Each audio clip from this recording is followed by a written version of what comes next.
Our final guest today is an entrepreneur, a mother of two, and the daughter of a civil rights leader.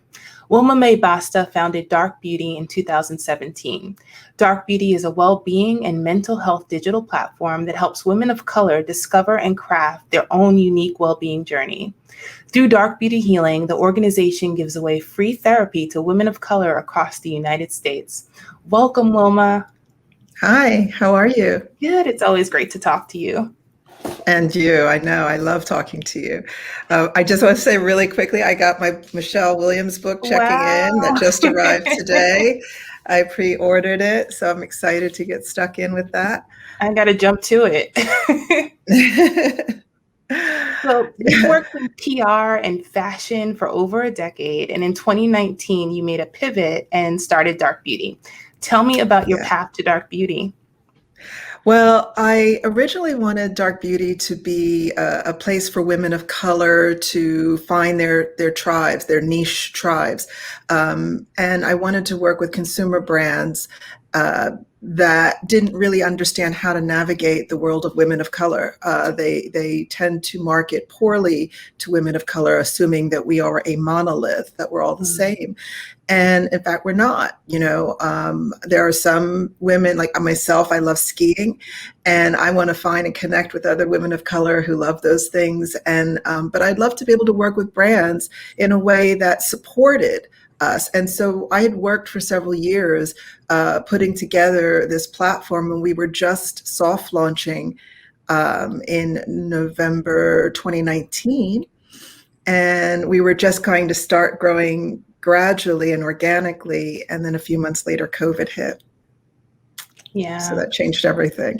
Yeah, but you made something amazing from that, Dark Beauty Healing, which is aimed at providing healing to women of color. And you offer free therapy, which is absolutely amazing. Can you tell us how you're able to provide this amazing service to our community? Yeah, so basically, around the end of March last year, it really hit me that before the media was talking about the impact of COVID on Black and Brown communities, I actually woke up one day in a complete panic that this was going to happen and that the mental health fallout was going to be huge from this, because we didn't know what was going to happen from day to day. We were getting all of this different information, and it was really frightening. And I said to my team at the time that we need to do something more than just post nice stuff or funny stuff or things to keep us, occupied on Instagram. We need to do something tangible for our community. And I had this idea in the shower that morning that we should give away free therapy. And I think my team were like, well, how do we do that? That's like a big thing to do. And I said, well, I have no idea, but we're smart and we'll figure it out. And so Shara, who is our lead brand strategist, her and I she just started working with me. And I said, look, let's just start talking to therapists. Let's understand how they work. And we very quickly discovered that many clinicians in America give away about 20 hours a year pro bono. So it occurred to me that perhaps they would give me or give Dark Beauty 10 of those hours. So I asked the first therapist, and she said, sure, I'll give you 10 hours. I said, well, can you tell 10 of your therapist friends? And they said yes. And then the next thing I know, there were 50 hours, and then there were 100 hours. And we were getting therapists basically just donating hours to us. So we created a directory on our existing blog, and we called it Dark Beauty Healing. And the directory basically allows you to go and search for a clinician who has donated hours in your state. And you can reach out to them directly, and you can get up to 5, sometimes 10 hours of free therapy. And we thought that this was going to be something that lasted a few months. But as we know, today, a year ago today, George Floyd was murdered. And this started a whole tidal wave of donations of therapy hours. And by the end of June, we had over 1,000 hours of therapy. And by July, we had over 2,000 hours of therapy that had been donated to Dark Beauty Healing. And we realized that this was not going away, that people are going to be struggling, and we needed to continue with this. So we created a 501c3, and we're still here a year later, giving away therapy. We're just about to launch our group healing sessions called the Inner Tribe, and hopefully start rolling those out as well. That's incredible. And I feel like you don't just arrive at a space like this without being incredibly purpose driven. And I know that you have a deeply personal story around these issues. Can you talk a little bit about your path and your own mental health journey? Sure. Wow. So about 11 years ago, I was diagnosed with severe depression. I didn't know anything about mental health. I didn't know that's what was wrong with me. And I was struggling to kind of figure out how to navigate just my everyday life. And on paper, my life looked amazing. I had, a big house in the countryside, and I had, I was building a business. And everything was supposedly great on paper. And I couldn't get out of bed one day. I couldn't get out of bed. I'd been crying incessantly. And a friend had talked to the therapist that I just started to see. Like, even that was a strange thing for me. I didn't really think therapy was for me as a Black woman. Like, I thought that was something that white folks did. And, but someone had convinced me, because I was kind of spiraling downwards and downwards.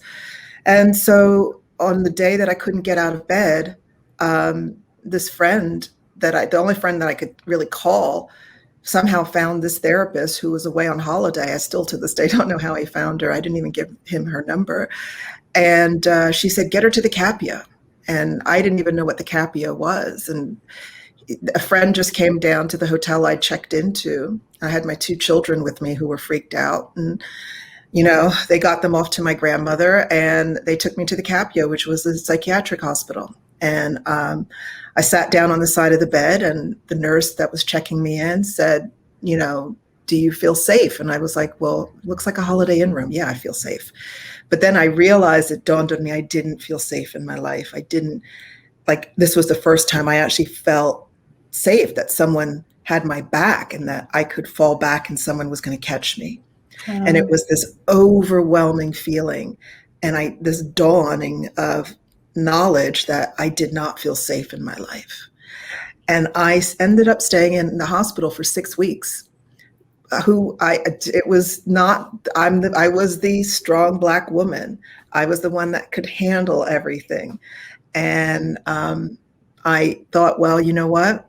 Clearly I can't. And everyone's going to know I'm in a psychiatric hospital. So I'm either going to, and I don't feel like I can hold shame. I just couldn't emotionally hold that. There was so much stuff I just had to let go of. So I decided that I would embrace the fact that I was in a psychiatric hospital, and this was my rock bottom, but I was going to start to learn from this. And so when I did come out, I had to really figure out how I was going to rebuild my life and what that was going to look like. And I also started to tell people that that's what happened to me.